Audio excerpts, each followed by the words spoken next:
You might think a massive ship is held in place by its giant anchor, that it's huge, heavy, and digs into the ground. Simple, right? Well, that's almost completely wrong. On a massive ship, the anchor is just a placeholder. The real secret to stopping this beast is a mind-bending piece of physics hidden in its chain. A ship is constantly pushed by two invisible enemies, wind and current. To fight back, it uses two tools. First, the anchor, whose job isn't to be heavy, but to be a hook. Modern anchors are designed to dig into the seabed when pulled horizontally.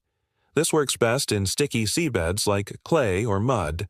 On solid rock or algae, the anchor just slides uselessly.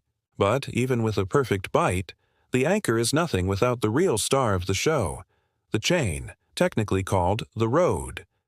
We're talking about hundreds of meters of ridiculously heavy steel.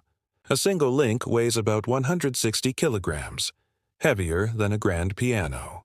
While the anchor itself is a hefty 23,000 kilograms, the combined weight of the entire chain and anchor can top 243,000 kilograms, as much as a fully grown blue whale. The real holding power comes from this total weight. Now for the magic, you don't just dump the anchor. The ship lets out a lot of chain to create a long, heavy belly that lies flat on the seabed. This shape is a beautiful mathematical concept called the Catenary curve, and it does two incredible things. First, the sheer weight of the chain on the seafloor creates an insane amount of friction, acting like a giant paperweight. Second, and this is the genius part, it's a perfect shock absorber. When wind or waves push the ship, they aren't pulling directly on the anchor. They're trying to lift the immensely heavy chain off the floor. The curve straightens out, absorbing the shock like a giant rubber band. By the time any force reaches the anchor, it's just a gentle tug. Without that curve, a sudden gust would rip the anchor right out of the ground. So, how do you retrieve an anchor designed not to come out? You don't just pull. The ship uses its engines to drive directly over the anchor's location.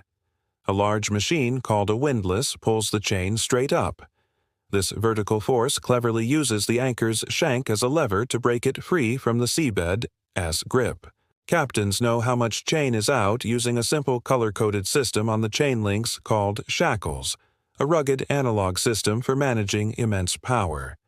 This brings us to Hollywood, where battleships do emergency handbrake turns with their anchors. This is completely inaccurate. In reality, the chain would either snap instantly under the unimaginable force, or the anchor would be ripped from the seabed and bounce uselessly along the bottom. So the next time you see a colossal ship resting peacefully, no, it's not just sitting there. It's engaged in a delicate balancing act, held in place not by a simple weight, but by a graceful curve, a hidden law of physics and the immense distributed power of its chain.